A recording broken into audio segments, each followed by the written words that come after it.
show is made possible in part by its supporting sponsors: Blue Water Power Group of Companies, Joe's Discount Tire, and AskGuy.ca.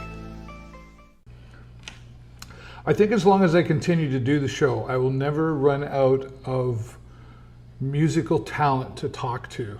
And another one here today, my friend John Lovatt. Thank you so much for giving me your time. Here's John. Thanks very much for the invite, Dave. You're welcome. We've talked about doing this for quite some time. Yes. And I guess timing's everything. So I'll go where I always start. Where are you from originally?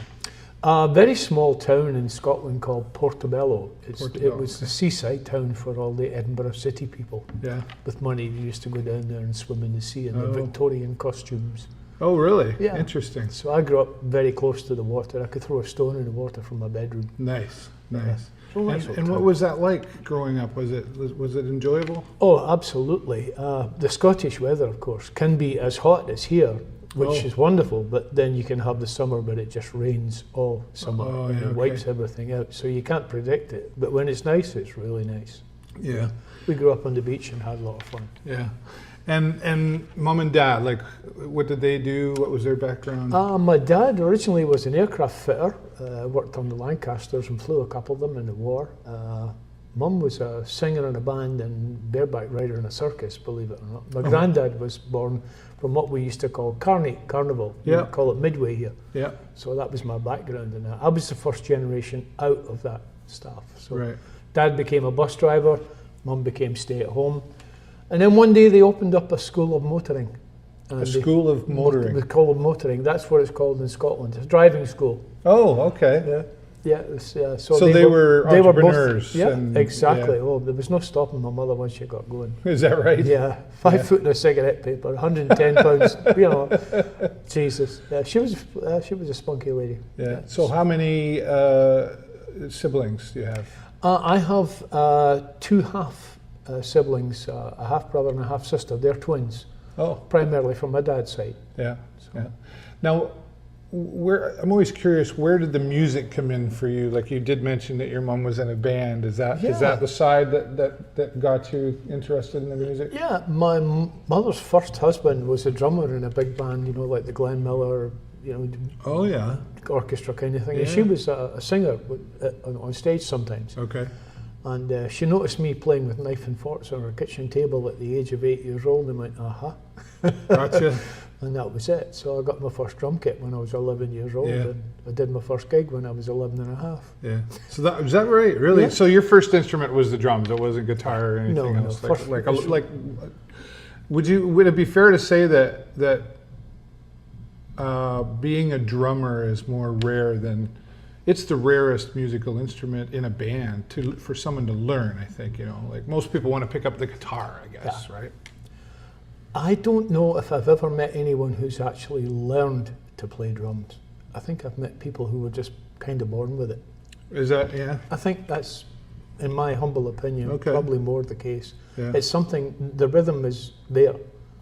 I can't chew gum and walk at the same time, so I'll look at it right. So I guess from that point I get that right. Yeah. Yeah. What and of course I always have to ask, like, famous drummers that you looked up to as you were young starting. As a youngster, obviously in the early days, the Monkees were a big influence. Yeah. The Beatles were a big influence. Yeah. Then along came, of course, Bonham. Mm-hmm. John Bonham, he Yeah. came out there. Yeah. Ian Pace from Deep Purple. These were all. Oh, right. Yeah. These were, and I can't remember the names of the drummers particularly, but Jethro Tull and people. No, Yeah. these were a huge influence. Yeah. And then one day along came an album called Toto, Oh, and Jeff Porcaro was the percussionist in that Yeah. band, and he's just the best.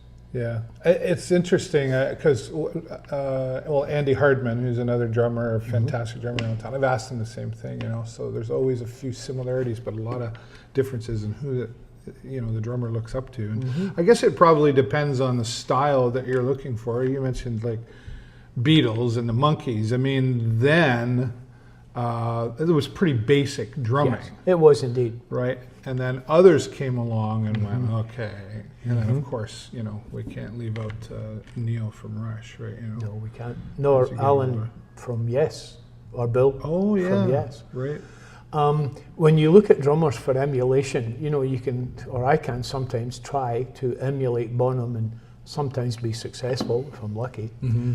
But to emulate people like Neil Peart or Bill Bruford or Alan White, jeez. You're up against a lot. Oh yeah. I mean, the timings are just, sometimes you can't even follow them in your head. Right. They're so complex. Yeah. You know, so I just that would be an aspiration rather than anything else, you know. Yeah. Well, it's timing, and speaking of that, you know, I think in a band, you know, if you've got your guitar and your bass and your drum and your singer, we often look at the singer as the front person, but the drummer really is the one who sets the pace from the start and is really the one keeping the pace consistent throughout. I would think, aside from learning to do all of this, keeping not the speed, what am I trying to say, the tempo consistent, I think that would be one of the biggest challenges. It is indeed. Sometimes I'm my own worst enemy because excitement is your worst enemy. And you know, sometimes even happens to me, I go, oh dear, that was a little pacey. But usually you're trying to hold back the lead guitarist or somebody, you know, that's just getting excited, and you try and hold on to the reins a little, you know. But, you know, they have these electronic drum machines nowadays. Yeah. I don't like them. They always go out of time when I'm playing. Oh, is that right? Yeah. I like that. The computer's wrong. John is right. That's a good, interesting point. Well, and I guess what I'm saying is, sorry, guitar and bass players, is the drummer's really the one in control. Yes. Of a lot of things. The drum, the bass, and the rhythm guitar are the driving forces, probably in that order. You know, drum and bass have to be completely synced. Yeah. And the rhythm guitar can add an extra feel on top, almost like a brass section in a big band, where you get pokes and stabs coming from the rhythm. Yeah. You know, but basically drums, absolutely, and bass guitar are the root.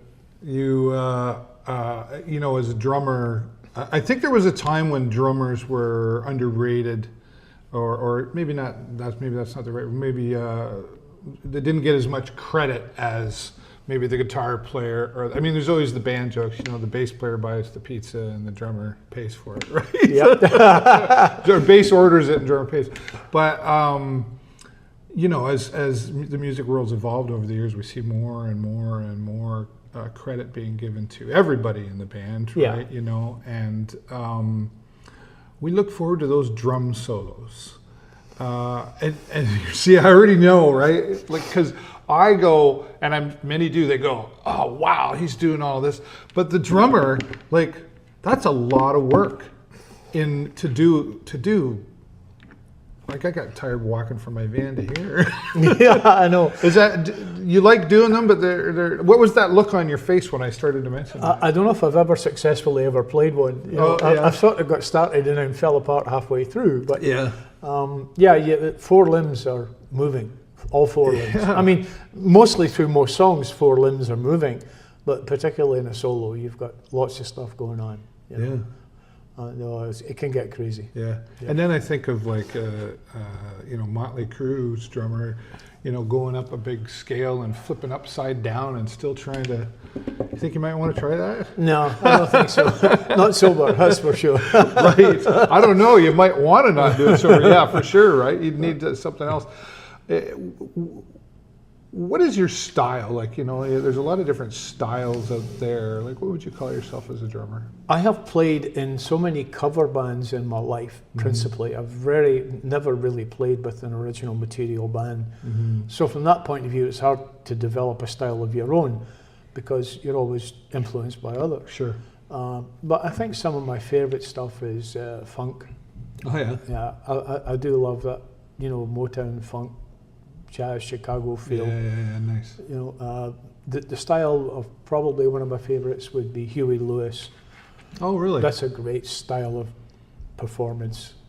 Evergreen, never dies, and it's got a lot of punch to it. And I like playing that kind of music for sure. Some of my favorites. Tell us about, you mentioned your first professional gig, I guess, at 11 years old. Well, I don't know if it was professional. It was actually the school dance. Oh. And this is usually kept for the guys that are leaving. Oh, I see. Right? The seniors. The seniors, but they couldn't find a drummer, and they heard me play, and they said, Khmer View. So that was it. That was my stage performance at that age. And it was just a school dance. I mean, it wasn't a big deal. But I ended up forming a band with the lead guitarist that became fairly famous in Scotland. Right. So you did that gig, and what kind of music was that? That was so like a cover band? Yeah, a cover band, absolutely, yeah. So playing what was popular. Do you remember what you were playing? No, I can't.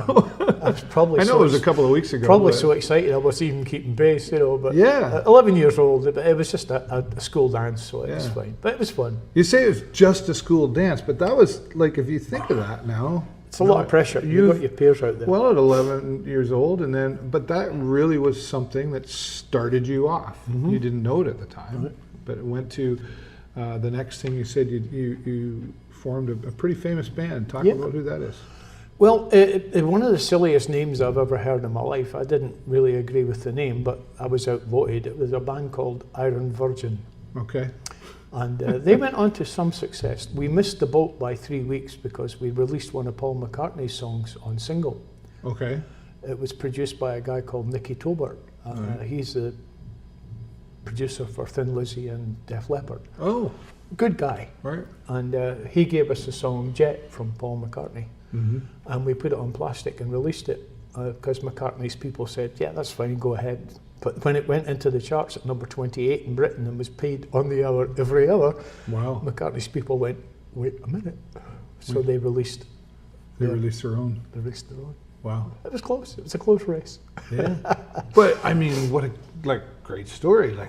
Yeah. I mean, it was Paul McCartney. Yeah. I mean, it wasn't Paul himself, I'm sure. No, but it was still like to be able to say that you did that. Now you're holding back on me, John, because I know you've played with some other famous groups as well, and one of my favourite gigs. A friend of mine, John Turner in Edinburgh, is a classically trained musician like Tony. Yeah. Can play that stuff. But his passion was recording, and he opened a recording studio. And him and I were great friends for many years. He was the musical director for a guy called Demis Roussos. Okay. And the Demis Roussos is the Greek Nana Mouskouri, the male version. Okay. The guy had such an amazing voice, just incredible. And we went on a couple of tours. We went to Africa, wow, Holland, a couple of places there, on stage with that guy. That was a pro show. Yeah. Yeah. Oh yeah. Jeez, yeah. What's being on the what was being on the road like for you? Like were you when you were doing this, like you didn't have any children at the time, or you were married or anything, or so? No. So it was pretty easy going for you? Yeah, absolutely. We there was times when we had a little club gig that we used to do, and if I ever got called away from that, which I did once, we'd have a fill-in, and just someone else would take over the kit for a couple of weeks while I was away. We did that for each other. Yeah. You know, and that was the way it worked. So nice. Yeah. If you're just joining us, we're talking to John Lovatt here, and he mentioned Tony or Anthony Wing. We're here at the ISO bar downtown Sarnia. They're giving us space again, so thank you to them for that. Yeah. You talk about the traveling part of it all. Like, I think a lot of times people go, wow, that's great. You're traveling, you're touring, you must be making a whole bunch of money. You're paid primarily as a session musician. Yeah. You know, it can be a substantial amount of money for what we do. And usually you get paid on the plane on the way home because, the promoter likes to take care of the band, and, especially with Demis, he was a great guy. Yeah. And you get paid on the way home, and that's it. So you don't blow it all while you're away. So while you've got to eat, you've got all this stuff. It's all paid for. That's all looked after. All expenses paid. Yeah. Hotel, travel, everything paid. Nice. Yeah. Flights, the whole deal. But you want to have some money in your pocket while you want to have a beer or something. There's a tab. Wow. Simple. Unless you go out on your own in the evening. Yeah, okay, I see. But if you're, with the band and doing band things, then it's all... Sounds like a pretty good gig, I guess, right? Well, it's good work if you can get it, as they say. Right? Yeah. It's usually for 3 weeks at a time, something like that. Yeah, there's pros and cons for sure. Yeah. Like, you're away from your home, you know, whether you have family or not. Like, but your parents, like when you were doing this, they were supportive. They were like, Absolutely. go for it. By the time I got to doing things seriously, both my parents had gone, unfortunately. Oh, okay. But they never really got to see me at my full tilt, if you like. Mm-hmm. But in those days, there wasn't many ties for me. Not too many. Yeah. No. Yeah. No. That made it a little easier. Absolutely. Yeah. for Of course. sure. Because you know. So you did a lot of that. Did I hear some of? Did you have a story about Bay City Rollers or something? Well, now that you mention it, See how I did that? It was 1986. A friend of mine, Pat McGlynn, we'd known each other for a while. We kicked cans around the same streets. He was the guitarist and bass player for the Rollers, and he was a super talented boy, world-class musician, unlike all of the rest of the members of that band. Although some were good, there's no doubt. Yeah. But Pat was world-class. And he called me up one day and he said, "Lovatt, what are you doing?" I said, "Not much." He says, "You going to Japan?" I said, "Okay, when are we going?" I didn't know who it was with. Right. Turned out, got to rehearsal, it was Les McEwen, Woody Woods, Ian Mitchell, Pat McGlynn and me. Wow. So we did 2 weeks rehearsal and then got on a plane and went to Japan. Wow. 5 weeks. How was that? It was fun. Yeah. Oh yeah. We were called the Gremlins. Oh, why? Why were we called the Gremlins? Because we were always buggering off somewhere. Yeah, okay, yeah. They had people looking after us, and we would always escape, you know, do our own stuff. Yeah. It was crazy, but it was fun. And was that like during like Saturday night, that song? It was supposed to be in '86. Yes, that song Yeah. was absolutely prevalent. Yeah. It was supposed to be their farewell tour for Japan in '86. Yeah. But that turned out not to be true, of course, at the end of the day. But it was the only one I was involved in. Yeah, Saturday night, all the usual suspects in terms of the music was there. Yeah. Pat was on bass most of the time. I was on drums, and Ian on guitar, Woody Yeah. on keyboards, Les on front vocal. Yeah. Cool.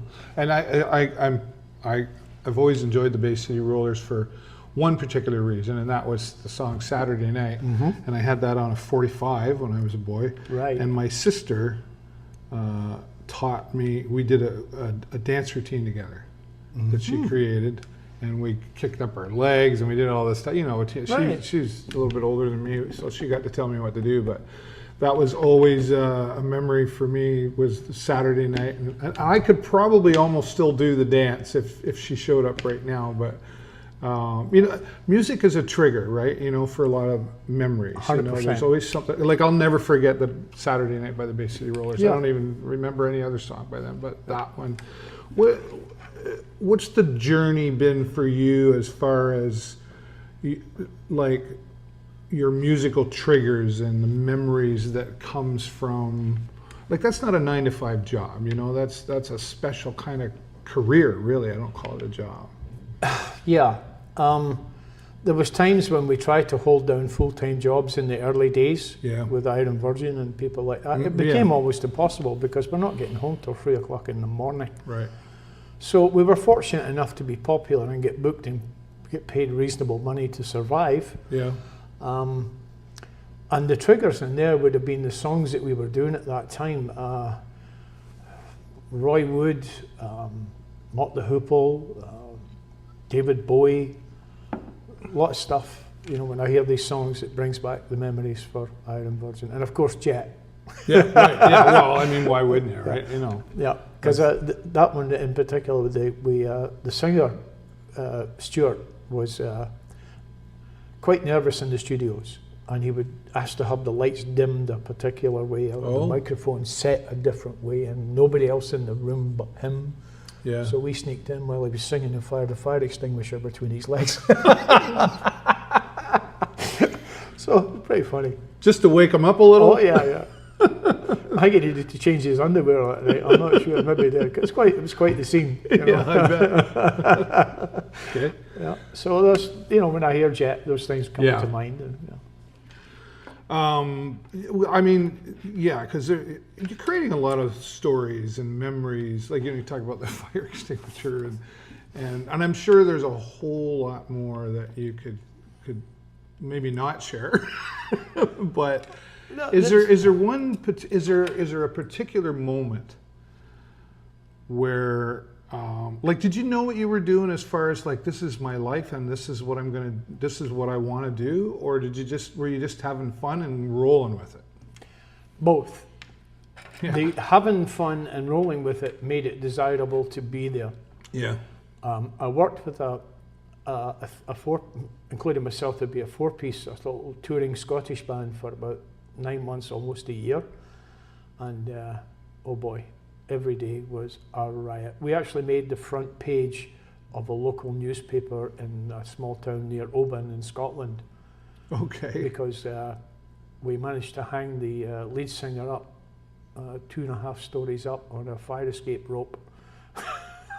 You hung him up? Yeah, because upside down? We were bored that evening. They had booked us for 2 nights.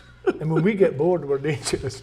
So we're up in this big room on the top floor of this hotel, 4 stories up, with a bridge and a river. It's all Victoriana stuff. Yeah, right. And I pulled out the drawer and there's this rope and I couldn't figure out what it was for. And I looked out the window and I seen the rollers. So I stood out, big open window, so I stood out and the guys were all, see ya! And I went out the window and this thing very, very slowly lowered me down to the ground. But I didn't realise that they were having dinner on the 2nd floor as I was passing the window. All you could see was my feet and then my legs. That's like something you'd see in a movie, Oh, right? For sure. So I get to the bottom and I'm waving, don't do it. So what do? Gordon was drunk and having a sleep. He's sound asleep. They put him in the harness because the minute you let it go, it just goes right back up. Right. They put him in the harness and pushed him out the window for fun. Well, the rope got jammed behind the bracket. So he woke up 2.5 stories up the building. Fire brigade, police, wow. What a show. And you didn't do time for that? No, we didn't do time. We didn't do the 2nd show either. Right, gotcha. In the manager's office, he says, well, obviously, guys, you're not playing tonight. He says, but I want to thank you for putting my hotel on the map. Oh, yeah, right. Yeah. Right, wow. So it's just crazy stuff like that can happen out the blue once in a while. Yeah, wow. Well, we're friends, right? I have to be careful hanging out with you, maybe. Not these days. I'm yeah. a little more mature, maybe. If that's the right word, I don't know. Yeah. Okay, so coming forward now, when did you come to Canada? I landed here in 1989, hoping for a new life, because I'd been a little bit too deep involved in drugs in my time later on, and to get away from that, the only way you can do it is to get away from your friends. Mm-hmm. And when you realise they're not your friends anyway, that's fine. So people have to change. Yeah, change. So I got the opportunity and I came here in '89, and I stopped playing music altogether. I got serious. I went back to my old original tradition, which was working in a body shop. I used to fix and paint cars. Really? Yeah, that was my other trade. Okay. And I got into that business, but not on the shop floor this time. I went into the office. And that took off for me. I ended up traveling the whole continent in North America. Wow. San Diego, Puerto Rico, St. John's. To do body work? No, teaching people how to connect to the insurance company with all the new computer systems and software. See. Oh, interesting. And I had to end up teaching them accounting and all kinds of stuff. Right. So it was an interesting, we used to call it the John Lovatt show across North America. It was fun. But there was no music whatsoever right up until 2016. So work that out, 89 to 2016. Oh, wow. That was a long time away from. Oh, that's a career. Yeah. And I walked into a local bar where I lived in Pickering, and there was a young lady sitting in a black wooden box, and I said, "What's that?" She said, "It's a cajon." Mm-hmm. So I sat down and I took to it immediately. I knew exactly what it was about. Yeah. And my two buddies, one, a guy called Earl Johnson, who was the lead guitarist for Moxie in the old days. Okay. They've resurrected. He's a talented boy, and my buddy Chris Stapley, they were doing an acoustic show, and I joined them, and we took that 3-piece acoustic show everywhere.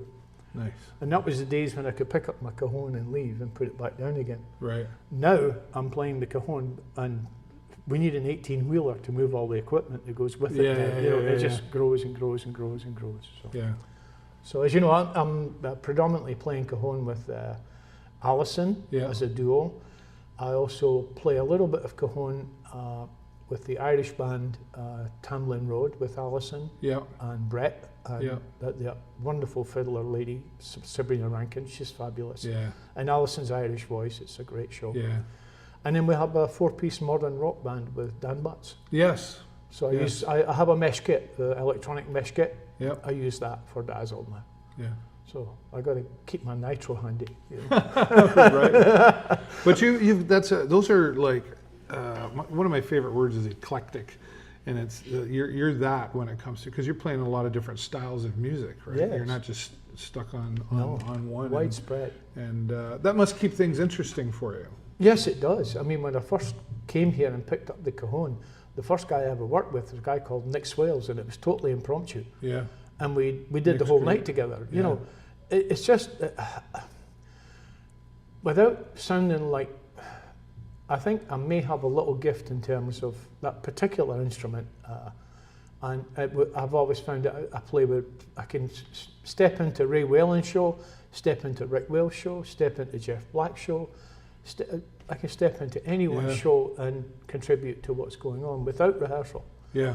So for me, it's kind of a natural feel for me. You're a wing it kind of guy. Yeah, I can wing it. And that is a talent. That's a skill. Yeah. That's So it's good that you're able to do that, and you've gotten back into something you gave up for a long time, and Absolutely. now I'm finding the joy again. makes you. I was going to say it makes you a little happier, a little more elated. Yep, for Yeah. sure. And you kind of, so when you came to Canada, like you didn't come right to Sarnia. No, we came to Scarborough. Oh, okay. In Scarborough for a while, bought a house in Pickering, lived there for 30 years, Yeah. and then we decided it was time. The market was getting high and the neighbourhood was getting rough, so time to sell and move to Sarnia. I had been here on business since 2005 on and off, and I fell in love with the place. Yeah. I came in on a plane Saturday morning. I had just got back from California on a Friday night, and I was supposed to have the weekend off, but I had to come in and work for the first time here in Sarnia. Mm-hmm. I fell asleep on the plane, of course, and I woke up, and for the first time in my life, I actually said, God damn it, I'm on the wrong plane.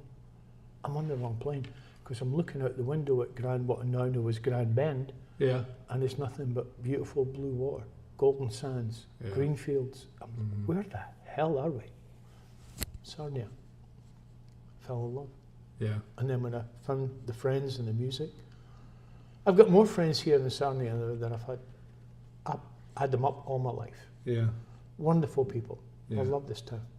I couldn't agree with you more. I mean, I've always lived here all my life. I never really went away, and I just wanted to add, like, you couldn't really have, if you sat down and did research to figure out where to go, you might not have found Sarnia, but you lucked out in really discovering this place that we live in. And you're right, we have some of the most beautiful beaches, the water. Mm-hmm. I say it regularly on my show, but I'll keep saying it. One of my friends, David is his name, says this is the southwestern Ontario Riviera. I would agree. Yeah. And without getting political, I hope they make more of it than they are right now, because there's so much room for improvement in this Yeah. city and so much to make it more touristic. Yeah. Yeah, Yeah. I hope that Well, happens. let's go there a little bit. Like, we don't have to go down any rabbit holes, as I like to Right. say. But what are expand on that? What are we not doing that you think would be a positive idea? We're not attracting people downtown. Mm-hmm. I noticed that. Even on a first Friday, on a good one, it's a good night. On Yeah. an average one, you could shoot a machine gun down Christina and you wouldn't hit anybody. Yeah. You know, and I remember when I first came here in 2005, 2006, ups and downs in particular, there was a lineup. Yep. The streets were busy, everything. The town was buzzing. Yep. Of course, COVID did not help. I understand that destroyed a lot of things, which maybe might be 90% of the reason of what we're going through right now. Maybe. But I would like to see, there's a whole waterfront with car park. Mm-hmm. That could be, more of a Riviera kind of thing. Yeah. We don't have to go nuts. 2 or 3 bars, a couple of restaurants, whatever you want down there. Yeah. Ice cream parlours, anything. People are walking along the front, which is beautiful, and it's just grass and cars. There could be a lot more. Well, we used to have Mama Rose's down there. I didn't know that. Yeah, there was a little place, and it was, I think it belonged to the city. Don't quote me. I'm pretty sure they own, anyway. And there was somebody rented it and turned it into a little bar. They had karaoke there, and they had live entertainment and stuff. And so, yeah, I don't know why we don't. I mean, there's probably a lot that I don't know about that we haven't yet, but there's a lot we could utilize more in this area. Yeah. In my experience, having grown up in a town that was a seaside town and having visited many, that's the attraction. That's what brings people to get on close to the water, or walk up and down, sit on the sand, have fun, go and get fish and chips right there, a beer in the, you know what I'm saying? Yeah. That's what attracts people. Now, when you get that kind of attraction going on, now the businesses inside a few steps back start to flourish, because we've got this input of people coming in and enjoying the waterfront area and then taking a walk through town. Yeah, I think that's what I'd like to see here. Mm-hmm. Well, and you go to the other towns. Barrie's a great example. Yes. I mean, I know it's a much bigger place than here, but they've utilized a lot of the water. They've got water rides and water blow up thingies, whatever they're called. Kemptonville's fabulous. Yeah, and car shows all the time and everything. But it's tough downtown right now, because there's a lot going on with homelessness in our community. Indeed. And so that adds to the frustration of growth. Yes, of course. What are we missing on handling that situation, or is there something you'd like to see happen that we could do without it really being political? I try not to make it political, because we're talking about people, right? Yes. That's the problem. Easy solution, get rid of them. You can't. It's people. Yeah. Now, some of them have made bad choices. Some of them have had bad circumstances. How do you differentiate? How do you decide who gets to stay and who has to go? I think what you got to do is look at the troublemakers and try and isolate them if you can, and make it a lot more bearable for everyone. But at the end of the day, it's unsightly, there's no doubt. Yeah. And there's a lot of stuff going on there that shouldn't be going on. Yeah. That is a concern. The people themselves, I feel, in many ways, sad. I mean, when I was doing some drugs back in Scotland, you can understand how people get there. Yep. I was a step away from that perhaps myself in Scotland at one point in my life. So, I can't turn around and say, oh, no, I can't do that. Not inside. You don't know where a person lives here. No, that's right. It's difficult to determine what to do with that. I don't know what the answer is. I really don't. Yeah. I wish I did. I'm not sure anybody really does know the answer. There's a lot of different variables we could throw into that. Well, I should this and that, and taxes and that, safety for the people who live around there, etc. I get all of that, right? But do you think we'll get there though, where we find a sort of solution to improve what's going on, like, so that there's less of seeing that? If you're going to move them, where are you going to move them to? Well, right now, some of the folks there, with affordable housing and an opportunity, could maybe get back to work and perhaps even be able to support themselves again. But there's others there that either won't or can't. Yeah. And that's probably the majority of it. Yeah. So what do you do with that? I don't know. Yeah. You can only help someone who wants to be helped. Because all you're doing is moving the problem. You're not fixing the problem. You're moving it. Yeah. Have you ever walked down there? I spent some time there. I was renovating a flat for a friend of mine down there on Queen Street. And I've been in that area. And I drive past it from time to time. But I hear more about it than I see it myself. Sure. You hear what's going on down there. I drive past, you don't see much, but at night time I would imagine it's pretty scary. I would think. It's not a place I'd want to be around, that's for sure. Now you talk about downtown. Again, we're here at the ISO bar, which is downtown. They've done a great job of putting some entertainment in here. We've had comedy nights, and They've done a great job decoring the place here. What else do you want to see downtown? I mean, we've got the bars, the bistros. There's Tin Fiddler, and we've got the Blackwater Coffee, which I love going to. Shout out to them. Sure. And we've got greens and some. What's missing? Or do we need more of that? People. Yeah. How do we get them here then? I go back to my original statement. You have to find a way to attract people to Sarnia. Most people would be attracted by seaside waterfront or riverside waterfront, lakeside waterfront. Yeah. Anywhere where they can go and sit and have a nice time and not just be sitting on a pavement with a seat. Yeah.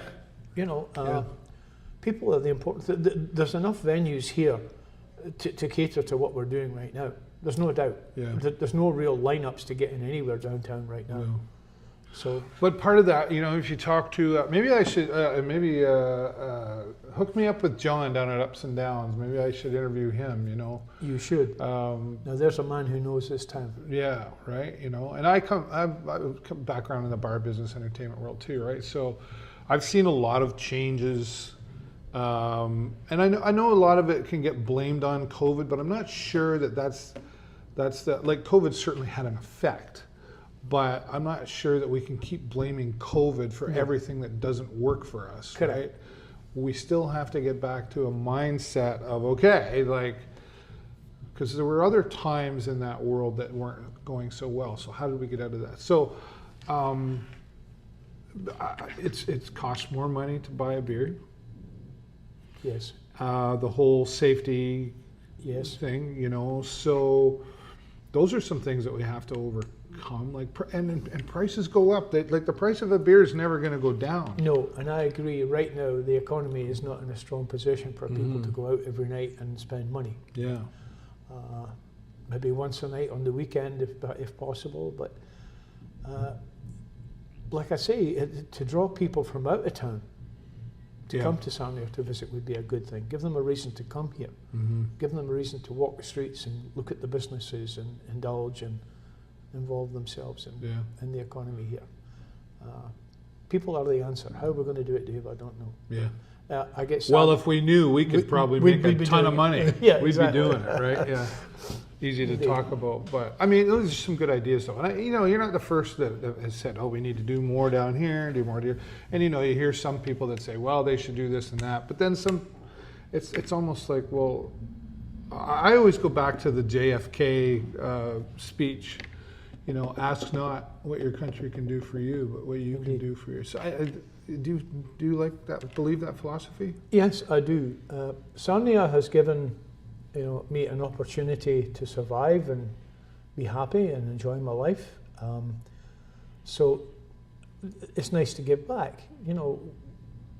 We will go on the Duke Cruise for the seniors, no charge. Right. We will play charity events, Yep. no charge. Yeah. We want to be able to, as you say, give back a little and balance the scales. Yeah.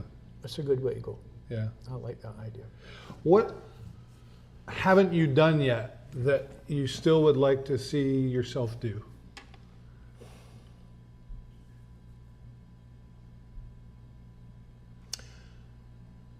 I'd like to be able to travel again. I did enjoy travel. Right Yeah. now I'm not traveling. Yeah. Not necessarily playing music, but to take a break and go and visit some friends. Nice. My friend John Turner lives in Spain in a place called Denia, Oh, a okay. beautiful coastal town just north of Benidorm, Alicante area. Yeah. And he has a lovely new wife, and she's a singer and he's a keyboard player. So he has a music partner. Could you take the cajon on the plane? I think you could pack it. Yeah. Yeah, Yeah. yeah, That would be fun to just take the cajon, yeah. pick Go- a spot, and just start Go see my friend walking John. around. Go see some people in Scotland, or Yeah. where it makes- Where did you and John become friends? Edinburgh. Edinburgh. Yeah. Okay. Yeah, Right. yeah. And you played a lot with him then. Yes, we did the Demis Roussos thing together, Yeah. many recordings together, spent Yeah. many a happy night together. Yeah. Yeah, drinking and He stuff. wasn't involved in the hanging.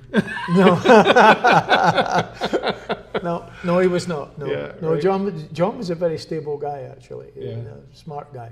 Yeah. He started with a small little tape recorder, 8-track TIAC, and Oh yeah. ended up with what they call Palladium Recording Studios, which Okay. a lot of famous people came to his house. Big Really? home, big stone granite mansion he lived in. Yeah. At the end of the day, but So he did it right. he did it right. He did well.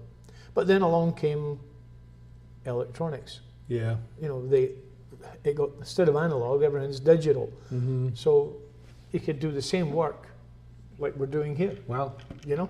we're doing So- this on an iPhone instead of Yeah. a big camera. Yeah. So there was no need for the big recording studio anymore and Mhm. stuff like that. So he wrapped up his truck and moved to Beverly.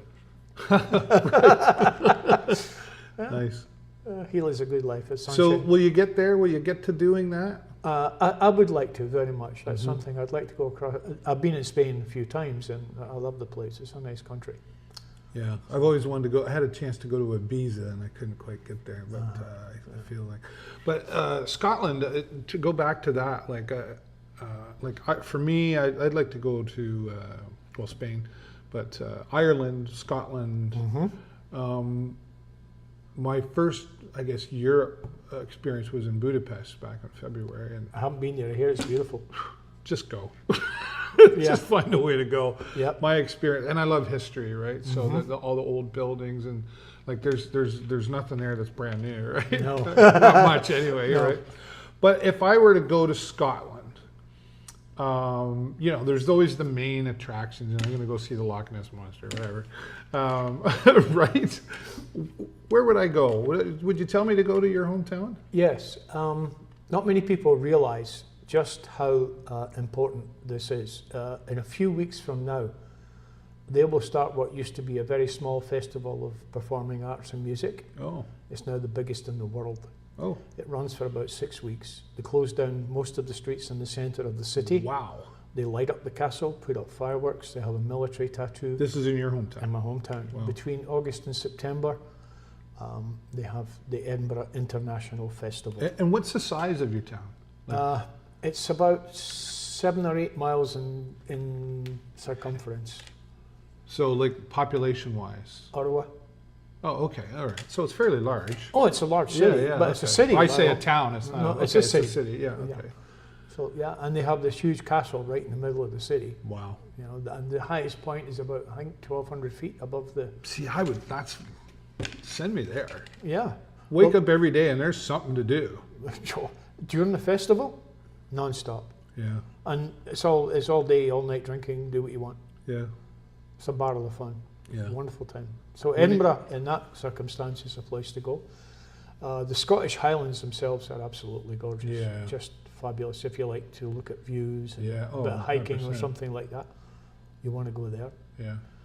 And you can go skiing there in the winter, but I'd rather be there in the summer, to be honest. Skiing. What's that? I don't know. I've never. I never took to it. I would hurt myself. Yeah. I'm quite I sure. could water ski once in a while, but never. not in Even snow. that's a lot of work these It days. is, it is too. Not for me anymore. That's for So sure. let's go, and you can be my guide.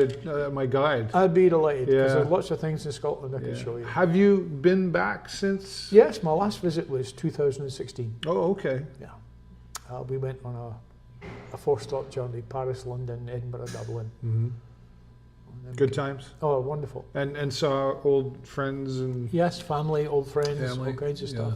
Time to ourselves and time with friends and family. Yeah. Got to see my crazy nephew. You'd love him. Oh yeah. Runs in the family, does it? It does a bit. When him and I get together, yeah, it's there's usually something going on. What's your philosophy of life? Fun. Yeah. If it's not fun, I'm not doing it. Yeah. Right. Yeah. Absolutely. Your greatest joy with music. Is it the music, or is it the people you're playing with?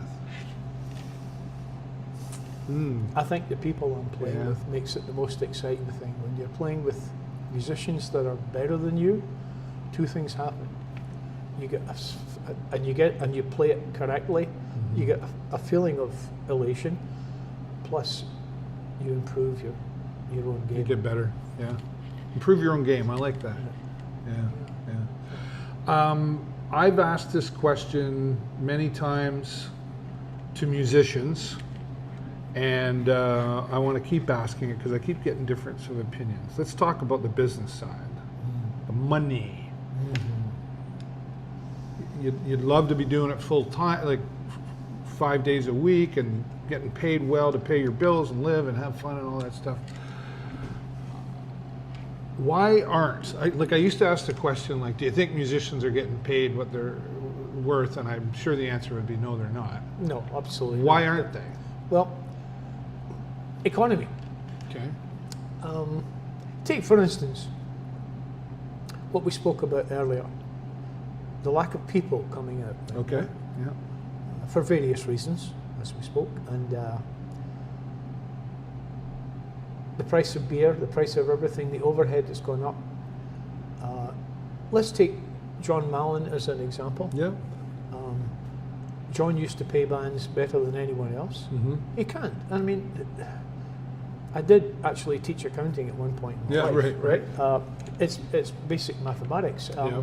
The markup that you make on selling beer and liquor these days is not entirely what it used to be, Not at all. and it's well policed. Tills are electronic, etc. Right. Right. So for John to pay a band $400, he has to sell probably close to $1,000 worth of Right. material, right? That's 'Cause in just that- a break even. That's just a Because break that even. $400 going out is profit. 400 profit. And Yeah, that's gross before we right out.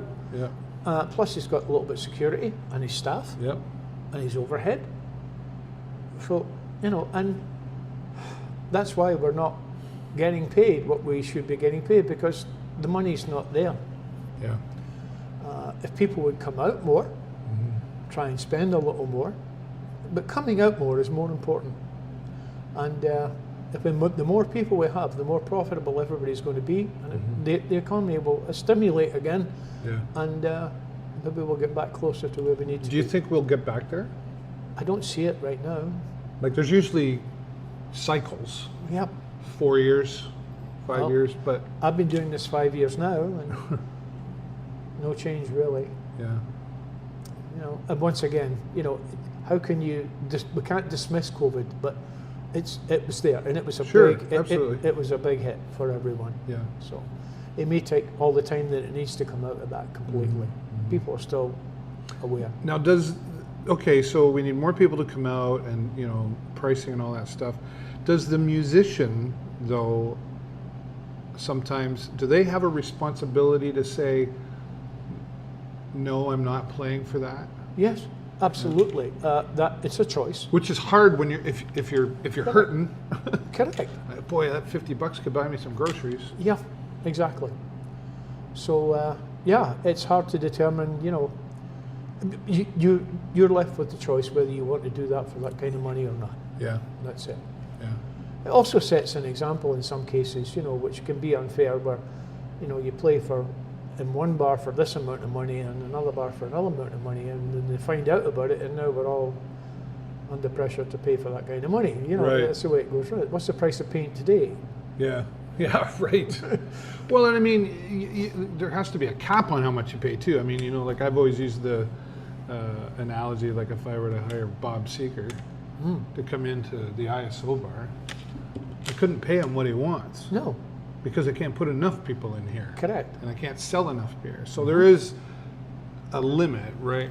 But and you, the musician, have to provide value as well. Do you think that?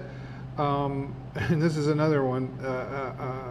I've heard musicians say, "Yeah, you just hire me, and it's not my job to promote me or anything. You just hire me. Don't." Yeah, it's really got to be two sides, right? Right. Your job is to try and influence as many people as you can to come and join you at the bar. Yeah. Now, in my situation, where I'm playing sometimes 4 nights on a weekend, well, I know it sounds crazy, but four gigs on a weekend. Yeah. I can't influence people to follow me like that, and I do it because I like it, and I could use the money from once in a while, but it is the musician's responsibility to make sure that he publishes what he's doing, and spread the word. Yeah. And there are many choices. And if you want to go out on a Friday night and you want to come and see me, that's great. Come and see me for an hour. I won't object if you want to go across the street and see somebody else for another hour. Right. That's what it's about. Yeah. You know, move around, get to see Move all around. the different acts. You know, you don't stick with me. I don't have a feeling left to hurt.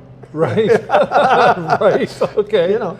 Yeah. Well, and that's the nice thing about downtown, because if you Yes. say move around, okay, but if you're going to have a beer here and a beer here and a beer here, now you don't want to be driving either. So No, that's if true. you can put it all in one spot, like downtown, maybe you take an Uber downtown, you move to the Fiddler, you move to the Or even ISO, a designated move around. driver. It's not hard to Right. do once in a while. Yeah. I've tried it. It's difficult, but it can be done. Yeah, I hear it. I hear it. Yeah. So yeah, that can happen. But yeah, you know, there are lots of little transportation choices Yeah. around town right now that are quite affordable. Yeah, I think so. Yeah.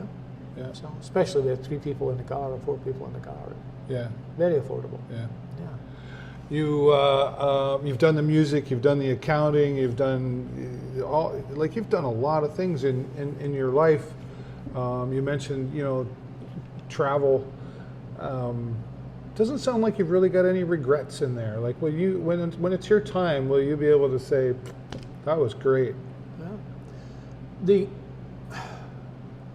The crowd that I used to hang out with in Scotland were a great bunch of guys. I mean, Yeah. we were funny Yeah. without hurting people. We were funny. Yeah. Right? And I didn't have a job at that time because I couldn't keep one because I was trying to do my drum career. And they Right. were all electricians and carpenters. Oh, I see. And I'm sure some of them have done very, very well in their life. 'Cause, Sure. yeah. And they always said to me, you'll never amount to anything, Lovatt. Well, I've done more in my life than most people could imagine. Right.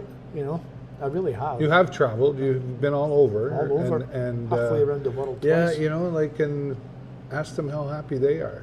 Exactly. Yeah. So for me, it's about, what's it to say, life's what happens while you're making plans? Right. I don't make plans. Plans lead to disappointment. Yeah. Oh, interesting. You mentioned the drugs and so you had an Yes. addiction there, and thanks for sharing that, by the way. How did you pull away from that? What was the moment, I or realized was there one? there was. It was quite a frightening experience, I think, because I was trying to get away from it, and I don't think that some people wanted me to actually leave. And at the end of the day, I found myself in some horrendous situations that internally said to me, I can't do this anymore. But being stuck with it and stuck with these friends, it's hard to get out of. So the opportunity to come here was what did it. You are the average. You're a piece of the average of the 5 people you hang out with the most. Yes, exactly. Yeah. So, Not an easy task. no. So, And where was the support? Was mom and dad still around? no, my sister was my biggest support when I was doing that, and my brother helped as well. For about 6 months, I was trying to keep clean in Scotland, and then the opportunity to move to Canada came with another opportunity, and it seemed like that was the right thing to do. To stay in Scotland or to go to Canada. Went to Canada.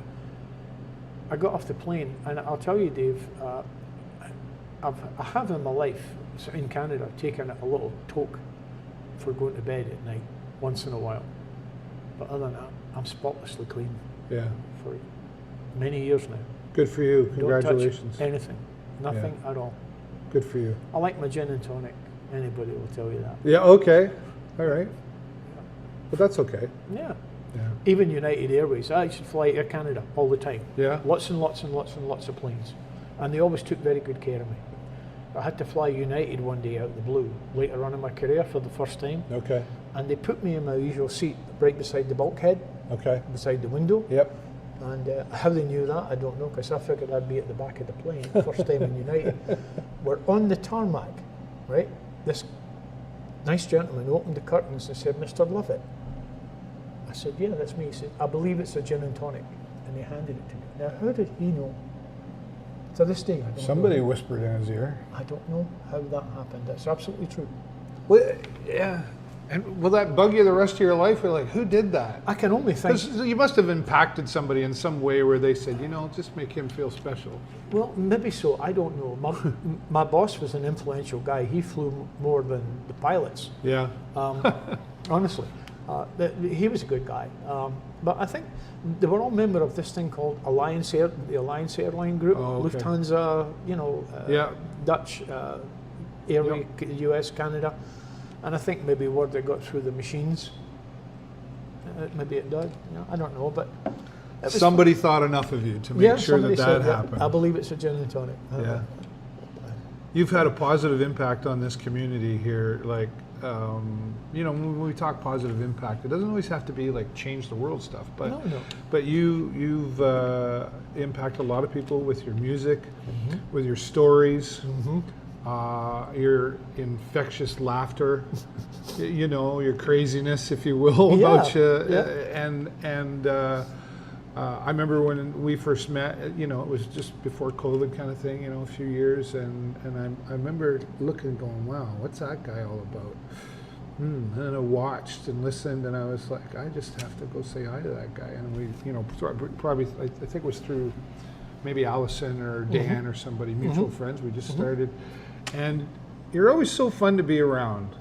You give off a great vibe. There's no negativity I've ever seen come from John. And thank you for that. I mean, thank you for making the choice to come to Sarnia. Thank you. Intentional or Sarnia not. for putting up with me. Yeah, okay, you're welcome. Yeah. It's awesome. This has been so enjoyable.